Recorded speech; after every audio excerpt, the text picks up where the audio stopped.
Hi, I'm Richard Friedman, and welcome to my video cartoon for August 4th, 2025. This is a two-part cartoon here.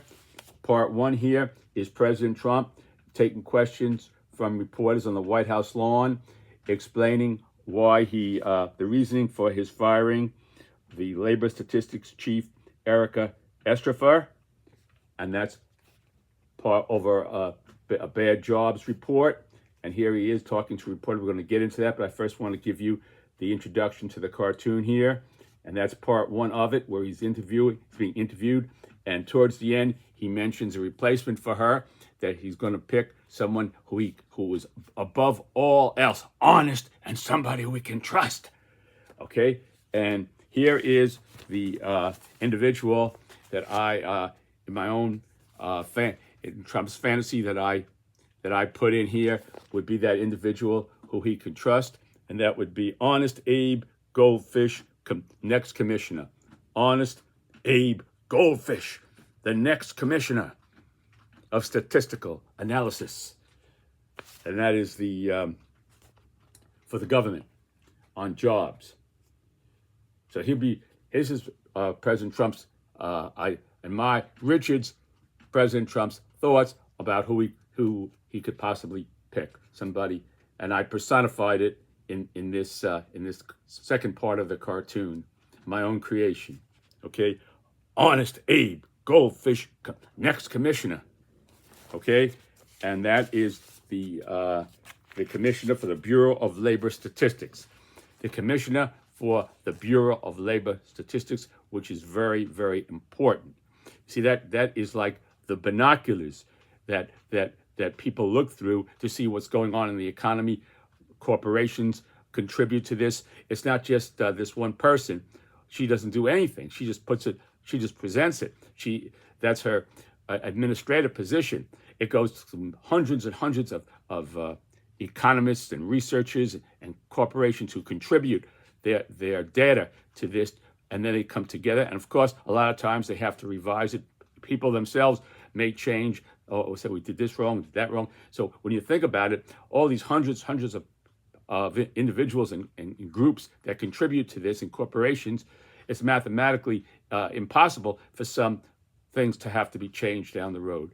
So President Trump said that as part of his reasoning for firing her is that before the election, basically they gave Kamala Harris very good jobs report, and then after that they lowered it drastically, saying we made a mistake after the election. So he's saying they did the same thing now. Basically, they did the same thing now with him trying to discredit the Republicans in him. So that's the thrust of President Trump position here that we're going to get into. Now, what I've done here is I want to emphasize, because basically that this bureau is like the binoculars for not only for the United States, but for the world to see what's going on.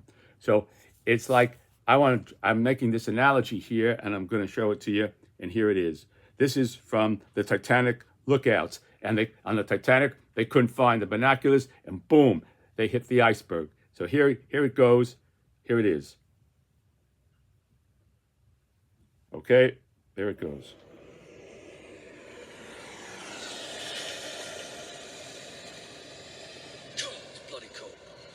I can smell us, you know. Well, it's there. Bollocks. Well, I can, all right. Did you ever find those binoculars for the lookouts? Haven't seen them since Southampton. Well, I'll be on my rounds. Cheerio. Okay, so that's what we know what happened to the Titanic. And they said part of the problem was they couldn't find the binoculars. So there you have it. That bureau is our binoculars and the world's binoculars to see what's going on with the United States in terms of not only jobs, but all kinds of people who are looking for jobs, and all kinds of statistics that they need to forecast how they should react to remove the uncertainty. So if you can't trust that, then basically you lost your binoculars, and there's the iceberg. So that was my message there. And I want to show you this cartoon here. Here's President Trump.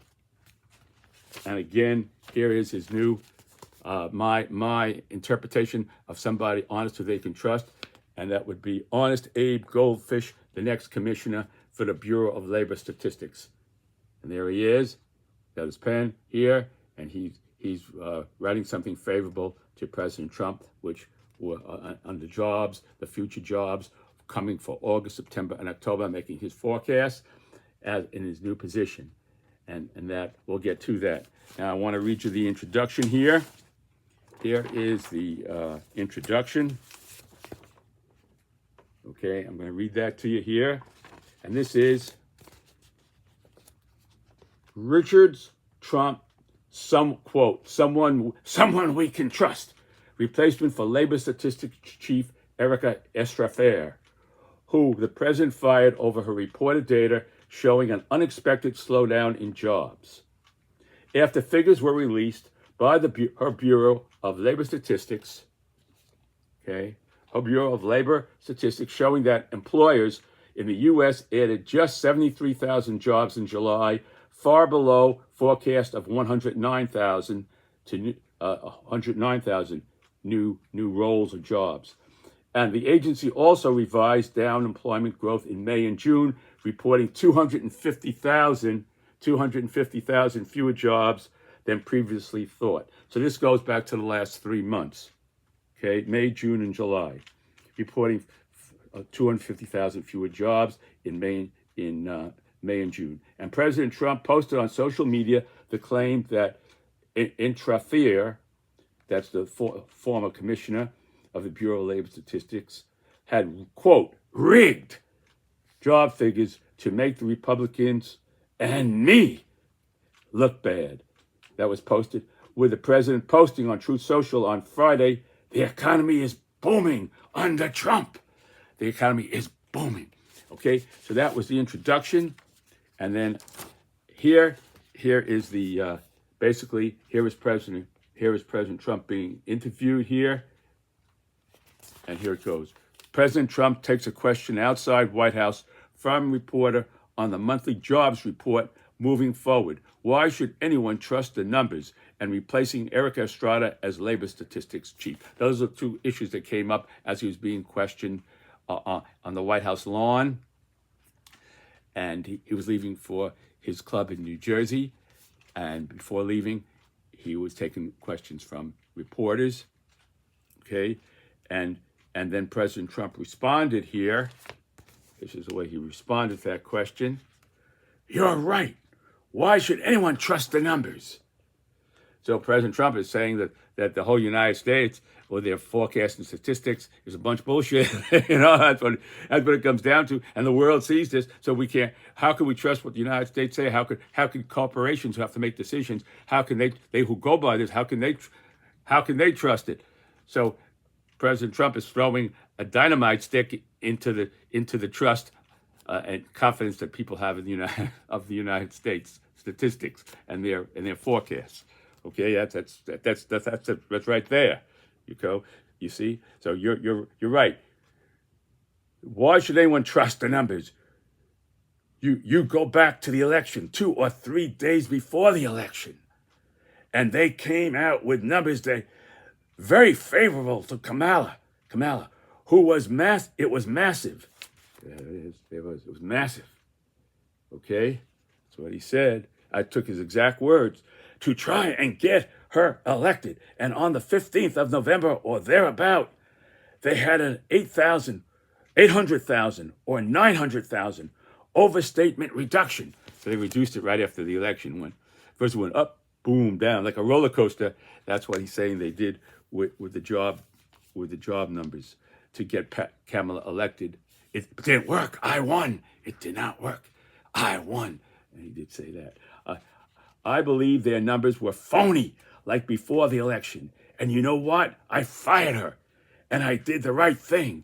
We'll replace her with someone honest who we can trust. Okay? And there was President Trump. There he was. Okay. Now here in my, this is Richard's new Commissioner of the Labor Bureau Statistics, who is honest and President Trump can trust. My creation. And until he appoints somebody. Okay. Okay. Here it is. And then we have here Honest Abe Goldfish, Commissioner. There he is. First day on the job. There he is. And he's talking to President Trump here. There he is. He's at his desk. And he's saying here, Mr. President, your big, beautiful bill job increase will soon kick in. So in other words, he's saying to the president that the results from the last 3 months are not that significant because the people were waiting for the big, beautiful, all these corporations were waiting to invest and to create new jobs. They were waiting just for that big, beautiful bill of yours to pass. And now that's passed, things are going to flow. They're going to be hiring left and right, investing left and right. These corporations' jobs are going to go skyrocketing, better than even before, better than the phony numbers that Camilla had before the election. It's going to be even better than that. That's what he's basically saying here. My statistical analysis, and here he goes. My statistical analysis here shows a tremendous growth in added jobs beginning now in August. So that's his prediction there for President Trump. He's got his book there and his calculations. And he's saying that will follow from also the largest trade deal in history with Japan, with them agreeing to invest $550 billion in the U.S. economy. They didn't say how they're going to invest it or what they're going to invest in, So that's it, Reducing the tariffs on Japanese vehicles, and that's for reducing the tariffs on Japanese vehicles and auto parts imports to 15%. Well, as of August 1st, these new tariffs just kick in, raising Canada's same vehicles and auto parts to 35%. Was a stroke of genius,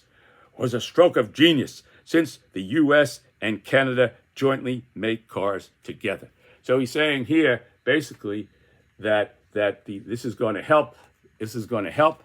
The higher tariffs on Canada are going to help because what's going to happen is it's going to force America to make its own parts and not have to rely on Canada. So we're going to have more production, more people put to work to make the parts, and we're going to be more independent of other countries. And more investment will come into the United States and more jobs because we'll have all this, everything will be directed towards making American products. Now, what the problem here is that we do, Canada's right, our neighbor right up there, and we make cars together with Canada.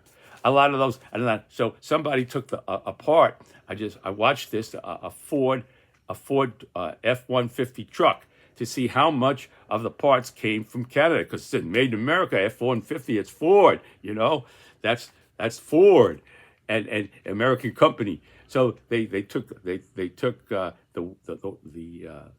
mechanisms that hold the wheels, that stop the wheels from falling off the truck, those mechanisms in there, and the parts for that, and those are made in Canada.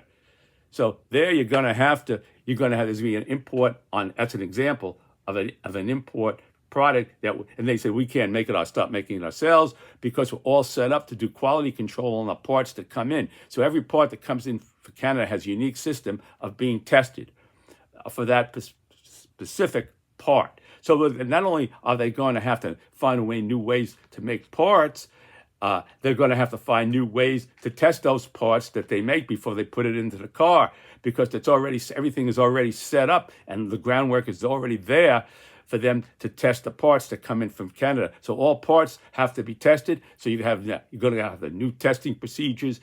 It's going to be a monument. It's going to take years and years, they say, for them to start making to make an American car 100% made in America. So this is going to increase the prices and the steel. Well, that's another story. But I'm talking about the parts of the car itself. Now you look at, if you go into any dealership and you look at, go into like a Chevrolet dealership or any other GM dealership, you'll see maybe some of the engine parts or transmission parts. Transmissions are very complicated. A lot of those parts come from Canada to make the transmissions and to make the engines. Engines are very complicated too. So it's not every part in that engine or transmission that's American, from American car. Chances are it's not 100% American. So they always say parts, engine parts from Canada, or transmission from Canada, or something like that, or parts of that, but I have to give you the percentage breakdown. So those parts are going to be very, very expensive. Car goes back and forth. Every time it goes back and forth, and you got from Canada to the United States in the process of being assembled, you got the tariff and all that, the tariffs coming in on those parts, and the auto industry is very concerned that they're saying that it's really going to hurt them, and the consumer who buys the car inevitably is going to pay more, and if people pay more for cars, they're going to buy less cars, and if people buy less cars, you have less jobs. So there you have it. So that's the story here, and he's saying here, since the U.S. and Canada jointly make cars together, he's saying that's a good thing because we're going to start making all our parts now in America, and so we're going to have more jobs. But it ain't like a magician where you flip the switch. And you say, boom, we got all factories making parts here. We got our controls and all systems that control the parts that go into cars. All that's already done, boom, like that, abracadabra. It don't work that way. So anyway, folks, God bless you. Thank you for watching my cartoon video. God bless you. And hang in there. And I'll see you next time. Bye.